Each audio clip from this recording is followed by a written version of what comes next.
අදත් ඔයාලව ගොඩාක් ආදරෙන් පිළිගන්නවා My Finish Days YouTube channel එකට.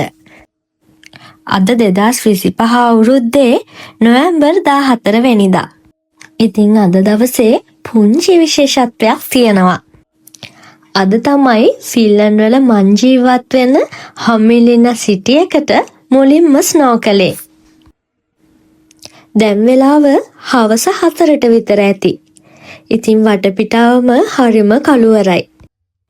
ස්නෝ කරන්න පටන් අරන් පැය භාගයක්වත් ගියේ නෑ. වටපිටාව මෙන්න මේ වගේ හිම වලින් වැහිලා පිරීලා තිබුණා. සෝබාදාමත් හරිම පුදුමයි නේද? පාටින් බැබලිච්ච ඕටම් සීසන් එකත් ඉවර වෙලා මේ පටන් ගන්න වින්ටර් සීසන් එක. අපි එක සීසන් එකට අදාළව සැරසෙනවා වගේ මේ වින්ටර් සීසන් එකත් හරිම ලස්සන කාලයක්. සීතල ටිකක් දරා ගන්න අමාරු වුණත් වින්ටර් සීසන් එක කියන්නේ ඇත්තටම ලස්සන කාලයක්.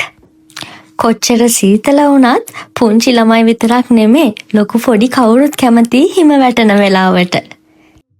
ඉතින් මේ කාලෙදි තමයි ක්‍රිස්මස් වලට සැරසෙන්න පටන් ගන්නෙ. මම හරිම ආස කාලයක්. මම විතරක් නෙමේ මම දන්නවා ඔයාලා වුණත් මේ ක්‍රිස්මස් කාලෙට හරිම ආසයි කියලා. ඉතින් මේ කාලේ හරිම ආසාවෙන් කාර්යබහුල වෙන කාලයක්.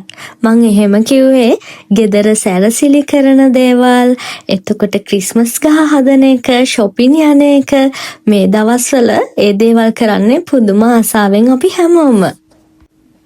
ඉතින් මේ කතා අතරෙම හොඳටම ස්නෝ කරනවා. ඉතින් මේ කාලෙදි මම කරන තවත් දෙයක් තමයි සමයකේ ඇඳුම් පැළඳුම් පැක් කරලා ඇතුළට දාලා ඒ වගේම වින්ටර් එකේ ඇඳුම් පැළඳුම් සහ වින්ටර් ෂූස් එළියට ගන්න එක.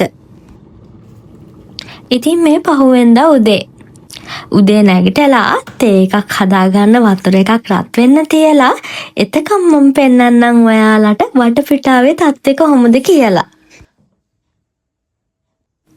ඉතින් ඔයාලට පේනවා වගේම වටපිටාවම සුදු පාට හිම වලින් වැහිලා ගිහිල්ලා.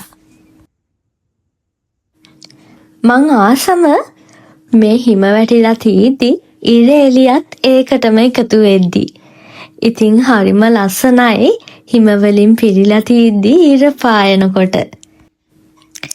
ඉතින් මෙතනින් ඉස්සරහට හිමත් එක්කම තමයි ජීවත් වෙන්න වෙන්නේ මාස 6ක් විතර.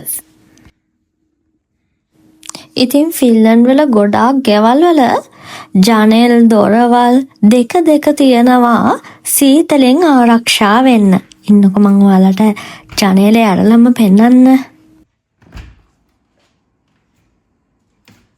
ඉතින් ගොඩාක් ෆින්ලන්ඩ් ගෙවල් වල අපාර්ට්මන්ට් වල වින්ඩෝස් ඕපන් කරන්න මෙන්න මේ වගේ ටූල් එකක් තියෙනවා. ඉතින් ඒක මෙහෙදි මන් දැක්ක විශේෂයි කියලා හිතුන දෙයක් හින්දා තමයි ඔයාලත් එක්කත් ෂෙයා කරගන්න හිතුනේ.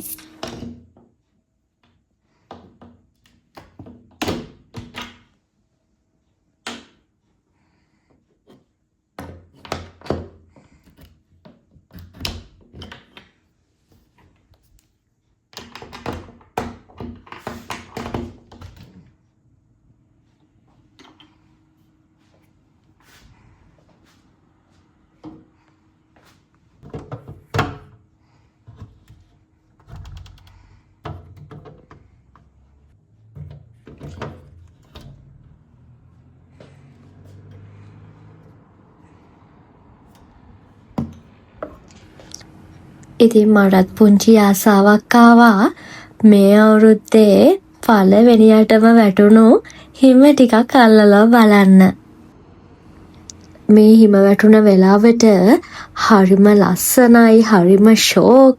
හැබැයි ඒ වගේම හරිම සීතලයි. මේක ගොඩාක් ලස්සන කාලයක් වුණත් ගොඩාක් අමාරුම කාලයක්. ඉතින් සීත රටක ජීවත් වෙන කෙනෙක් නම් මතක් කරනවා විටමින් D, කැල්සියම් වගේ විටමින්ස් ಜಾති අනිවාර්යයෙන්ම පාවිච්චි කරන්න කියලා. මොකද ඉරේලියත් ගොඩාක් අඩුවෙන් ලැබෙන්නේ සීත කාලෙදි. ඉතින් මමත් පුංචි වැඩ ටිකක් කරලා කිරි එකක් හදාගත්තා නිදහසේ ඒක රස විඳින්න කියලා. ඉතින් වෙලාවත් හරි ඉක්මනට මේ දවස්වල යනවා කියලායි මට නම් දැනෙන්නේ.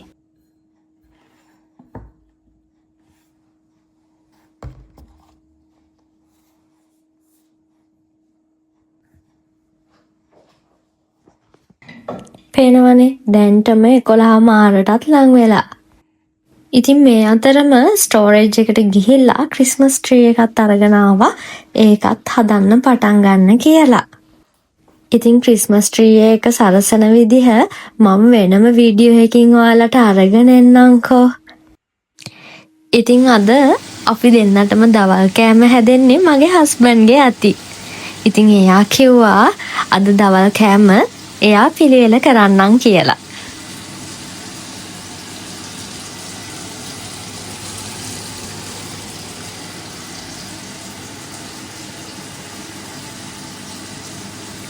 රස පාටට තියනවා නේද චිකන් එක. ඉතින් එයා කෑම ටික හදන අතරතුරේ මේ පුංචි වීඩියෝ ක්ලිප් ටික අරගෙන මමත් ගියා පුංචි වැඩ ටිකක් කරන්න. ඉතින් ඒ ගිහින් එනකොට එයා කෑම ටික හදලා මේසෙට හරිම ලස්සනට පිනිගන්වලා තිබුණා. කෑම එක ගොඩාක් රසට තිබුණා. ඉතින් අපි ඒක හරිම ආදරෙන් ආසාවෙන් රස වින්දා. ඉතින් මේ වගේ වීඩියෝස් ගොඩාක් ඉස්සරහට අරන් එන බලාපොරොත්තුවෙන් විශේෂයෙන්ම වින්ටර් වීඩියෝස් ඉස්සරහට අරන් එන බලාපොරොත්තුවෙන් අදට ගිහිල්ලා එන්නම්. බලන් හිටපු හැමෝටම ගොඩාක් ස්තුතියි. සබ්ස්ක්‍රයිබ් කරන්නත් අමතක කරන්න එපා.